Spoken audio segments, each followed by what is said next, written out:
अक्सर social media पे सवाल उठाया जाता है कि नेहरू को ना जिन्ना के सामने झुक जाना चाहिए था, और अगर वो झुक जाते तो भारत का आज ये हाल नहीं होता, दो टुकड़ों में भारत नहीं बटा होता, हिंदुस्तान और पाकिस्तान नहीं होता।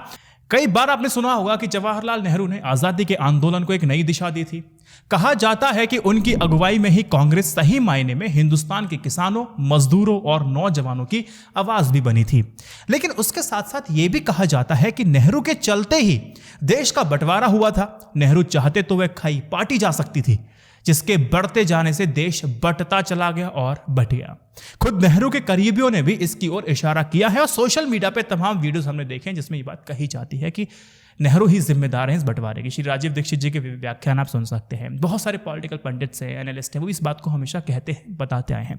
तो मैं श्री राजीव दीक्षित जी का समर्थन या फिर कोई बुराई, कोई आलोचना नहीं कर रहा हूं। कई सारे उनके समर्थक भी हैं, कोई आलोचना भी करता है। तो एक बाबा ने तो उनको नटवर लाल कहा था, तो मुझे उससे कोई मतलब नहीं है। लेकिन हाँ, एक विषय जरूर मिला है इस चर्चा करने का, तो उस विषय को मैं आपके सामने रखता हूं और बात करना चाहता हूं हिस्ट्री के पहले एपिसोड में।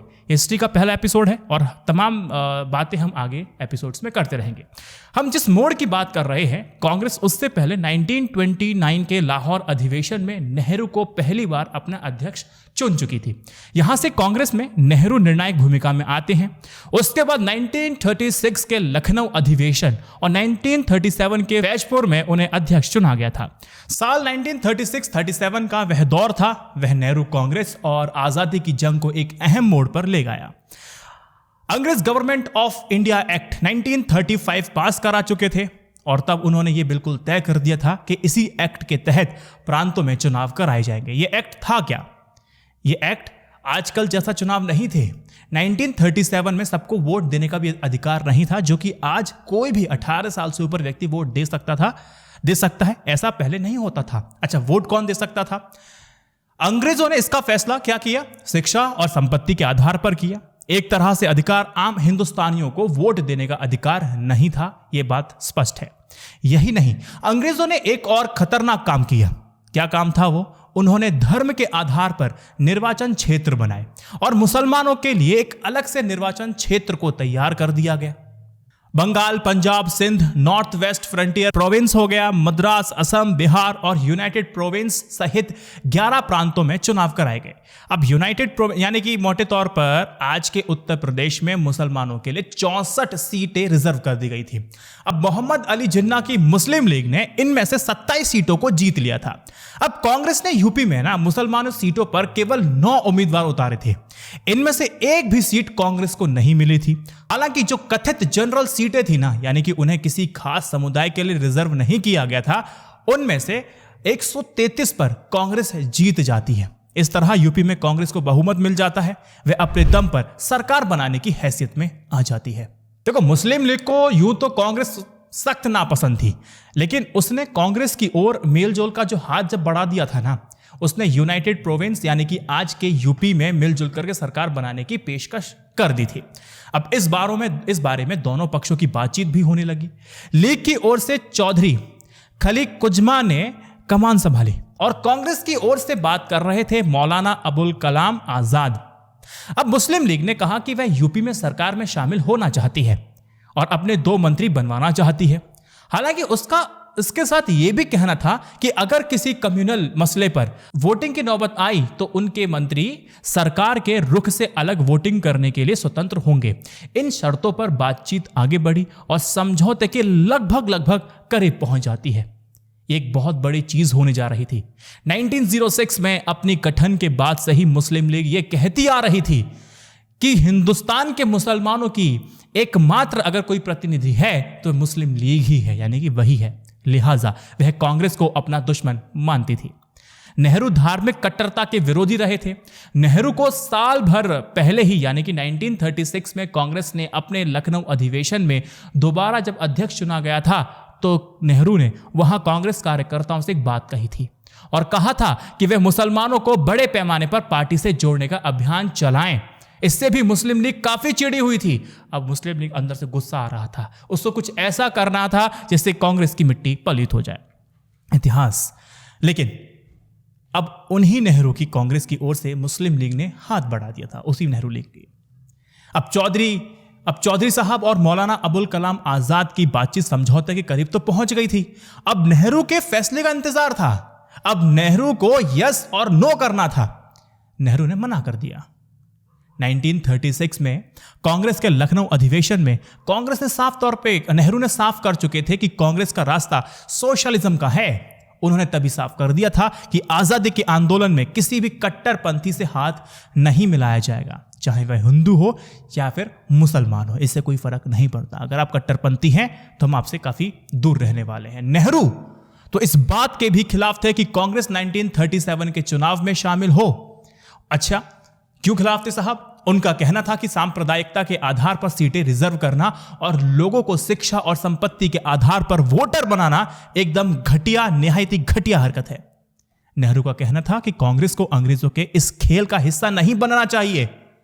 ये नेहरू बार बार सोच रहे थे, कह रहे थे, लेकिन कांग्रेस के दूसरे नेता चुनाव लड़ने को उतावले हो रहे थे।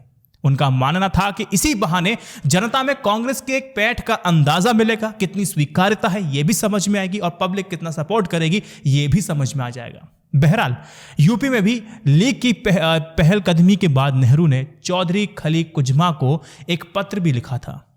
अच्छा, नेहरू ने उस पत्र में क्या लिखा था? नेहरू ने पत्र में लिखा कि लीग कहती है कि वह भारत के मुसलमानों की प्रतिनिधि है। मैं ये बात क्यों मानूं? मैं अच्छी तरह जानता हूं कि लीग जो है ना, वो मुट्ठी भर मुसलमानों की नुमाइंदगी करती है। वे ऐसे अमीर मुसलमानों की नुमाइंदगी करती है आम लोगों की परेशानियों से किनारा करने के लिए, महज के लिए मजहब की आड़ लेती है। लेकिन उनके इस रुख पर बाद में सवाल उठे। कई लोगों का यह भी कहना था कि अगर नेहरू मुस्लिम लीग की बात मान लेते तो शायद उसका रुख आगे चल करके बदल जाता। ये बात संभावनाओं पर कही जाती है। हो सकता था कि लीग हिंदुओं और मुसलमानों में खाई पैदा करने की कोशिशें बंद कर देती।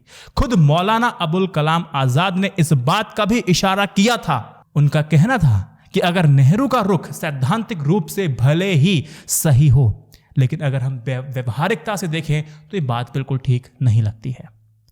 मौलाना का यह भी कहना था कि मुसलमानों में जो डर भरा जा रहा था कि आजाद हिंदुस्तान उनके लिए कोई जगह नहीं देने जा रहा है, उनकी कोई जगह नहीं होगी और उन्हें हिंदुओं के अधीन रहना होगा, यह डर खत्म करने के लिए नेहरू को मुस्लिम लीग का हाथ पकड़ लेना चाहिए था, जो कि नेहरू की बहुत बड़ी गलती थी, ऐसा कहा जाता है।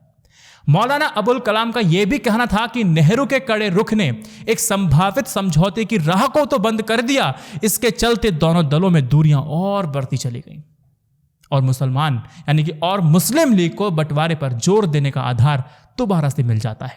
आजाद ने लिखा कि नेहरू कई बार भावनाओं में बह करके फैसला लेते थे, लेकिन हकीकत तो यह भी है ना कि मुस्लिम लीग ने कांग्रेस की ओर हाथ तो बढ़ाया था, उसमें उसकी कोई मतलब सहानुभूति या फिर ऐसी कोई बात नहीं थी। यह तो उसकी पैंतरेबाजी थी। यह वही मुस्लिम लीग थी जिसने अंग्रेजों से गुजारिश की थी कि वाइसराय काउंसिल में मुसलमानों के लिए एक अलग से सीटें तय की जाएं।